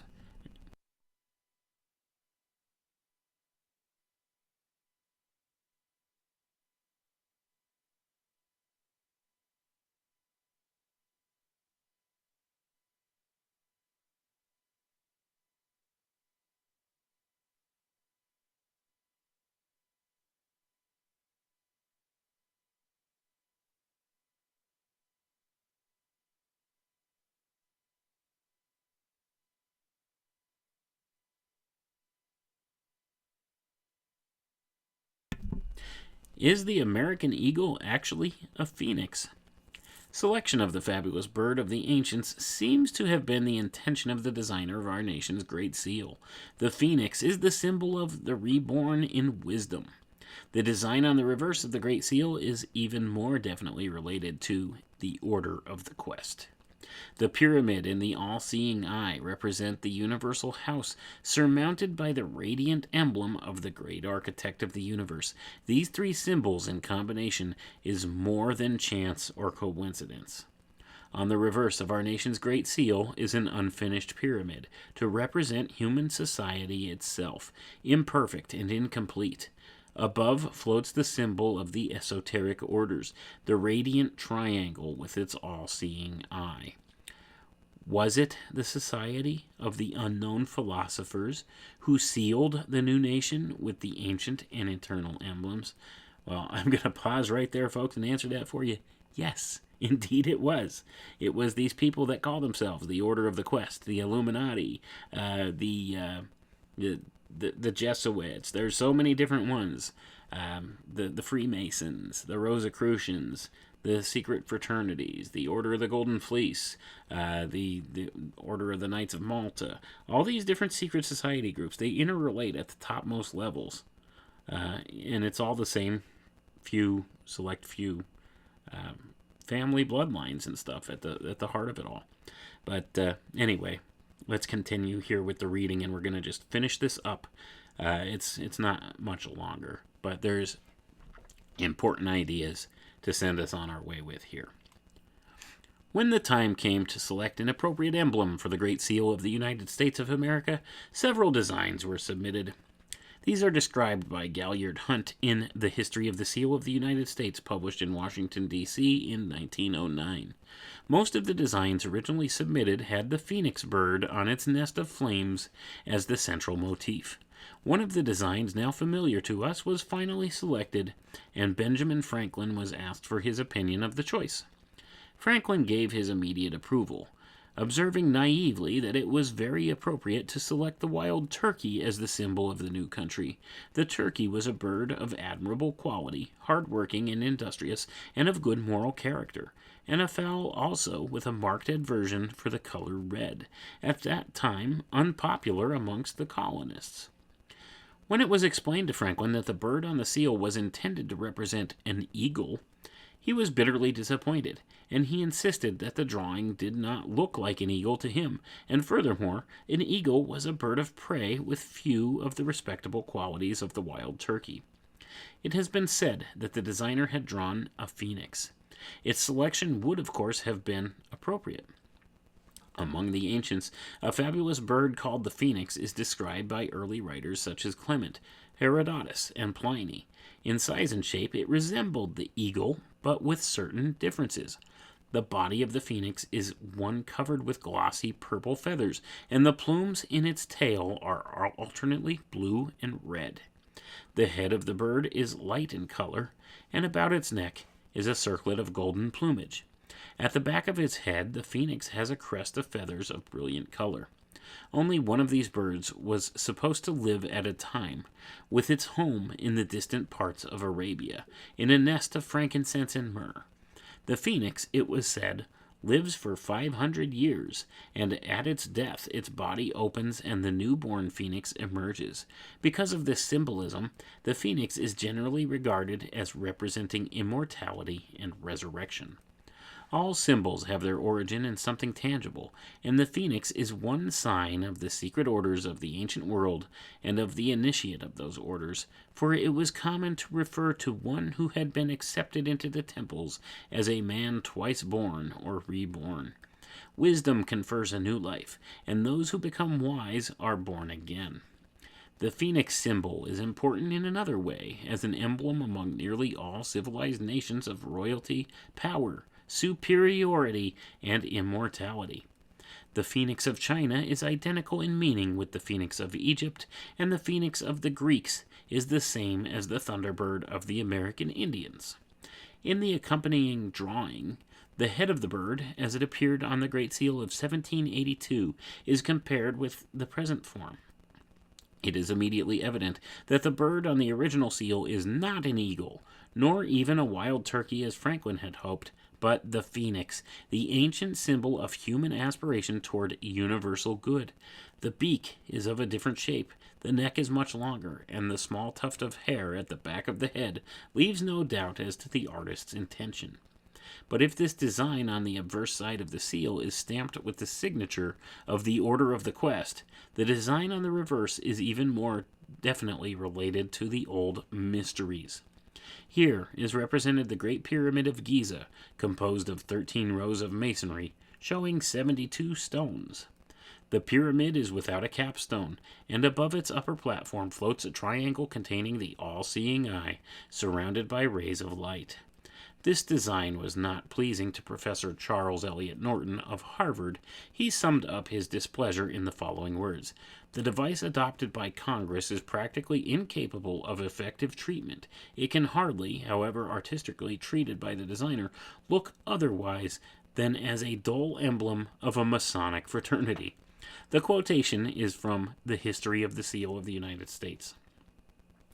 If incapable of artistic treatment, the Great Seal is susceptible of profound interpretation. The Pyramid of Giza was believed by the ancient Egyptians to be the shrine tomb of the god Hermes or Thoth, the personification of universal wisdom. No trace has ever been found of the cap of the Great Pyramid. A flat platform about 30 feet square gives no indication that this part of the structure was ever otherwise finished, and this is appropriate, as the pyramid represents human society itself, imperfect and incomplete. The structure's ascending, converging angles and faces represent the common aspiration of humankind. Above floats the symbol of the esoteric orders, the radiant triangle with its all-seeing eye. The triangle itself is the shape of the Greek letter D, the delta, the first letter of the name of God, the divine part of nature completing the works of men. The 72 stones are the 72 arrangements of the Tetragrammaton, or the four-lettered name of God in Hebrew. These 4 letters can be combined in 72 combinations, resulting in what is called the Shem Ham Foresh, which represents in turn the laws, powers, and energies of nature by which the perfection of man is achieved. The pyramid, then, is the universal house, and above its unfinished apex is the radiant emblem of the great architect of the universe. There is a legend that in the lost Atlantis stood a great university in which originated most of the arts and sciences of the present race. The university was in the form of an immense pyramid with many galleries and corridors, and on the top was an observatory for the study of the stars. This temple to the sciences in the old Atlantis is foreshadowed forth in the seal of the new Atlantis. Was it the society of the unknown philosophers who scaled the new nation with the eternal emblems, that all the nations might know the purpose for which the new country had been founded? And I'm going to pause right there, folks. There it is. They're telling you in no uncertain terms that their secret societies have founded this country upon this basis of Atlantis, this allegory, this fable, this archetype of what they view as the perfect government. Okay? So that's what they intended here. It was originally intended that this be a bastion of hope for all humanity. But we see how those in positions of power, they took it upon themselves to set themselves up as the priest kings of this place. And that's wherein the problem lies. But they've encoded all of this on the back of our dollar bill with this great seal of the United States that we're talking about now. All the symbolism's there. If you know how to read it, you could see it all. Excuse me. But let's get back to the reading. We're almost done. The obverse of the Great Seal has been used by the Department of State since 1782, but the reverse was not cut at that time because it was regarded as a symbol of a secret society and not the proper device for a sovereign state. Quite rare are discoveries of the use of this symbol in any important form until recent years. Most American citizens learned for the first time what was the design on the reverse of their seal when it appeared on the dollar bill series of 1935A. So far as anyone may know, the use of the seal in 1935 was probably without premeditation or special implication, but it is interesting that its appearance should coincide with great changes affecting democracy in all parts of the world. And I'm going to pause right there, folks. It was no accident or coincidence. Sorry, there's an implication. There's a reason there. It was premeditated. Don't listen to how Manly P. Hall is trying to spin this. But back to the reading.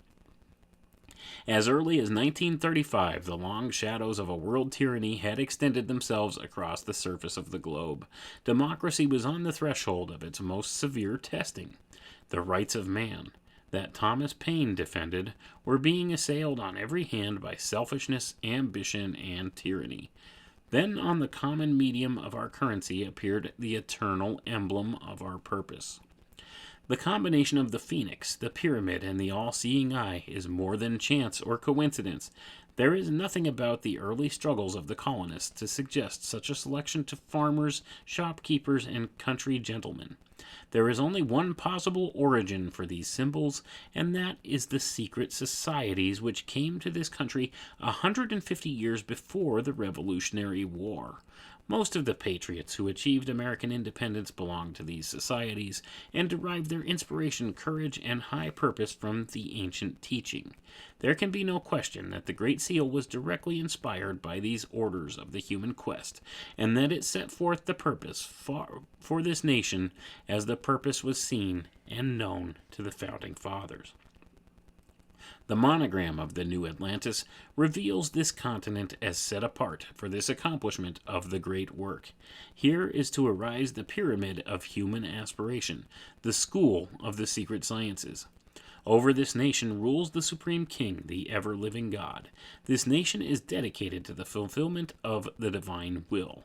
To the degree that men realize this and dedicate themselves and their works to this purpose, their land will flourish. To depart from the symbol of this high destiny is to be false to the great trust given as a priceless inheritance. And that's the end of chapter 18. Okay, and that's a very important bit of information that Manly P. Hall gave us there. So we could see that it's kind of a warning to us, isn't it? We've been given the opportunity to bring about universal truth and to make America a good thing and the light on the top of a hill. All right. But there's also the potential for abuse. And the potential of abuse has been done here quite a bit by those in positions of power. So to wrap it all up, we're going to skip right down to the end here, and we're going to read this. The end of the quest. In America shall be erected a shrine to universal truth, as here arises the global democratic commonwealth, the true wealth of all mankind, which is designed in the foundation that men shall abide together in peace, and shall devote their energies to the common cause of discovery. The power of man lies in his dreams, his visions, and his ideals. This has been the common vision of man's necessity in the secret empire of the Brotherhood of the Quest, consecrated to fulfilling the destiny for which we in America were brought into being. So, we see there, he's saying here that America shall rise as the global democratic commonwealth, okay? And this is the thing. I mean, this is a lofty idea, and it's not necessarily a bad thing. America was intended to be something good. It's just that people within the power structure took advantage and took things the other direction and decided to usurp. And we're going to find out why and how exactly that we as a nation have fallen so far within just recent decades here. And we'll see, because Manly P. Hall lays down the formula right here in this next portion that we're going to read. Religion, science, and philosophy are the three parts of essential learning. A government based upon one or even two of these parts must ultimately degenerate into a tyranny, either of men or opinion. These three realize the unity of knowledge. They are the orders of the quest. So you see what he's saying right there, religion, science, and philosophy. We need all three in order to have a good, moral, upright nation. Okay? And let's get to some of the reasoning why. Philosophy teaches that the completion of the great work of social regeneration must be accomplished not in society, but in man himself. So I'm going to pause there. It's an individual thing. Each individual has to come to this social regeneration themselves. Okay? We have to better ourselves before we could function as a peaceful society. The democratic commonwealth can never be legislated into existence, nor can it result from formal treaties or conferences. This is clearly indicated in the tragedy of the League of Nations. The League failed to prevent war because the nations which composed the League lacked the courage of high conviction. They failed the very institution which they themselves had established. Permanent progress results from education, and not from legislation. The true purpose of education is to inform the mind in basic truths concerning conduct and the consequences of conduct. Education is not merely the fitting of the individual for the problems of economic survival. This is only the lesser part of learning, and I'm going to pause right there, and that's a major problem today, because that's all we're taught is, options for economic survival. That's what they claim, education is. It's more indoctrination than education. It's not about rules of conduct and the consequences of conduct and things like that so much. The greater part deals with the intangibles of right motivation and right use. No human being who is moved to action through wrong motivations or misuses the privileges of his times can be regarded as educated, regardless of the amount of formal schooling he has received. The human mind is established in knowledge not alone by the reading of books or the study of arts and sciences, but by the examples set up by leaders and the personal experiences of living. According to the Baconian system, there are three sources of learning. The first is tradition, which may be derived from books. The second is observation, by which we learn from the actions of each other. And the third is by experimentation, which is a study of causes and consequences brought about by personal conduct. The supreme human purpose is the perfection of man. This must come first, and when this end has been achieved, all good things will inevitably follow. Only enlightened men can sustain enlightened leadership. Only the wise can recognize and reward wisdom. In a democratic way of life, the very survival of the state depends upon the intelligent cooperation of its people. Where men make their own laws, they must live according to the merits and demerits of the statuses which they have framed. The Greek lawgiver Solon declared that in the ideal state, laws are few and simple because they have been derived from certainties. In the corrupt state, laws are many and confused because they have been derived from uncertainties. These corrupt laws are like the web of a spider, which catches small insects but permits the stronger creatures to break through and escape. And I'm going to pause there. That's important to remember, folks. The ideal state, laws are few and simple, okay? Because they've been derived from certainties. In a corrupt state, laws are many and confused. What do we live in, folks? A state with many confusing laws, don't we? It's corrupt to the core. So you could see how, this has been turned the opposite direction from what was intended by many of the people that laid down this idea, this ideal, I should say, of what America should be. Where there are many laws, there is much lawlessness, and men come to despise and ridicule the restraints that are imposed upon freedom of action. Corrupt laws, resulting from efforts to amend inadequate legislation by further inadequate legislation, reveal a general ignorance of right and wrong. Where such ignorance exists, the ideal function of democracy is impossible, and liberty degenerates into license. And I'm going to pause there, folks, because that's right where we live today, right now. The half-truth is the most dangerous form of lie because it can be defended in part by incontestable logic. Wherever the body of learning is broken up, the fragments become partial truths. We live in a day of partial truths, and until we remedy the condition, we must suffer the inevitable consequences of division. And I'm going to pause right there. Manly P. Hall nailed it right there. What he's telling you is true here.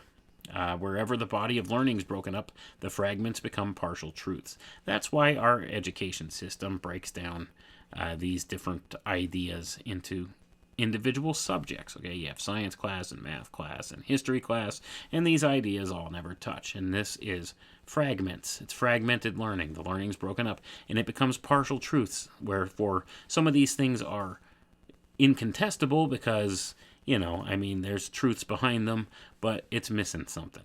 See, and that's why there's a problem today.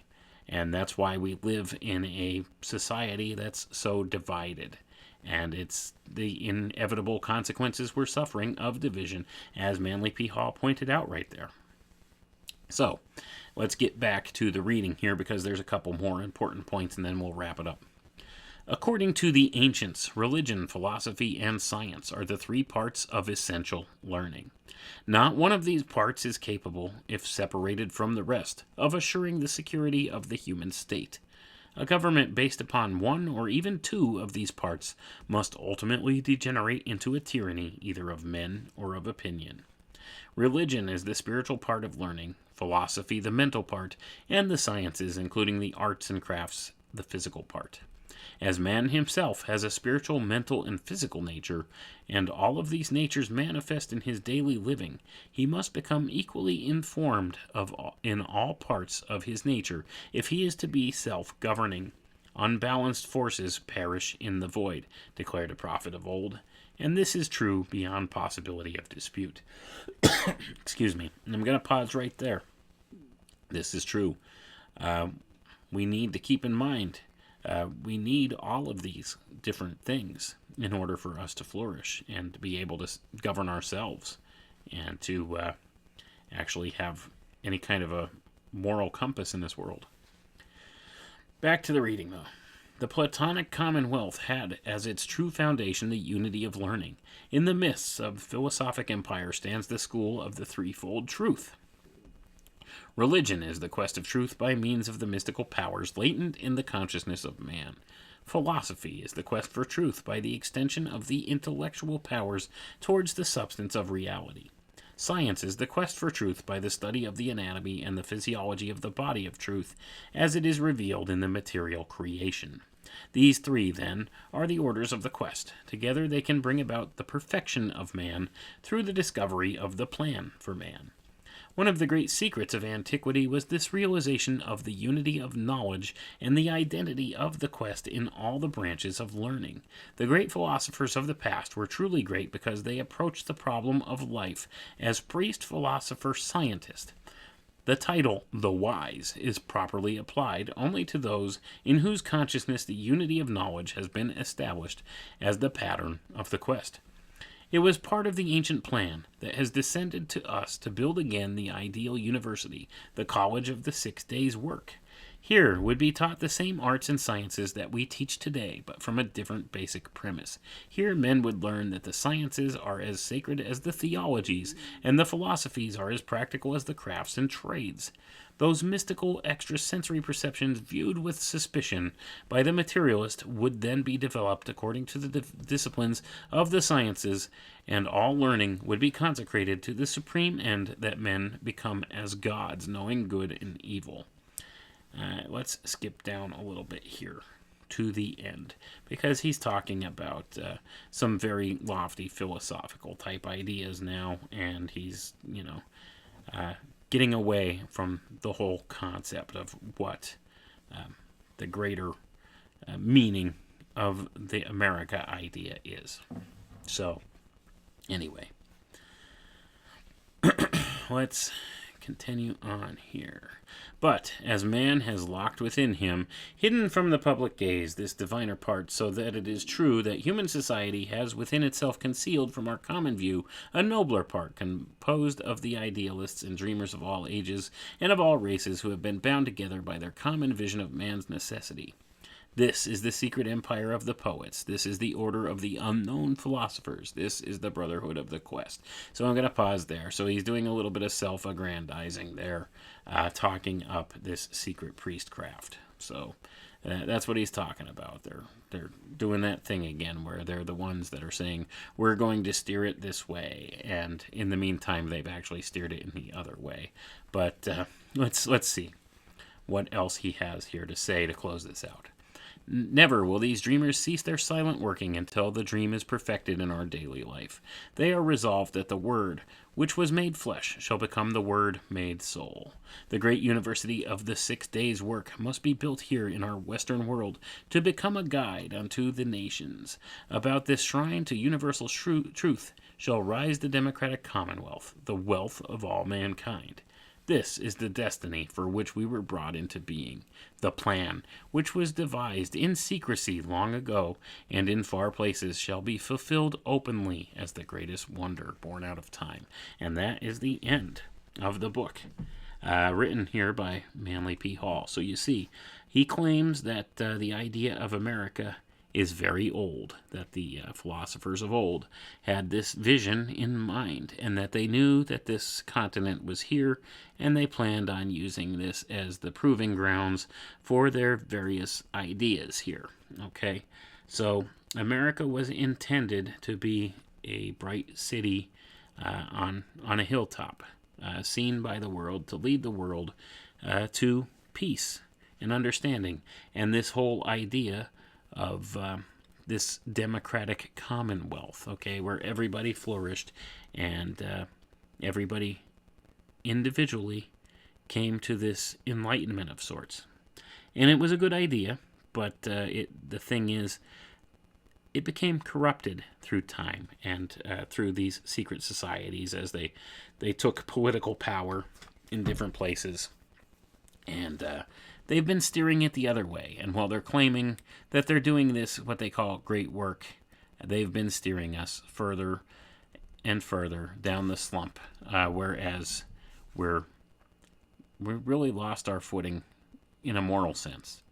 So I wanted to just close it out here on a good note, though, folks, because you see, this whole book that Manly P. Hall put out, this could be seen as a warning against where we're going right now, and we could still turn this around, and we could have that loftier vision of America as something good, as something where we get back the religious, the philosophic, the science all together, okay? Because right now, we're missing religion in this country, in this nation. They've pushed all religious ideals right out of the political era, the political viewpoint, okay? The political realm denies the whole godly interpretation of things, or this whole religious connotation. But we need it, because without it, we're doomed to fall into tyranny, as Manly P. Hall points out here. And that's the important note we need to walk away with. But anyway, it's been an interesting read here, and if you do get a chance, pick up this book and read the entire thing, because there's a lot of startling revelations Manly P. Hall makes in it about this order of the quest, as he calls it, and the different ideas and stuff that have come about through them. And the bottom line is, there were some really old good ideas that were brought forward, and the intention originally was good, but it's been twisted around. But we could actually look at this and use it as a warning for what we need to do to turn this country around and get it back on track to the loftier vision that it could be. So anyway, I hope you had a good 4th of July weekend, and thanks for listening. Have a good night. Come with me.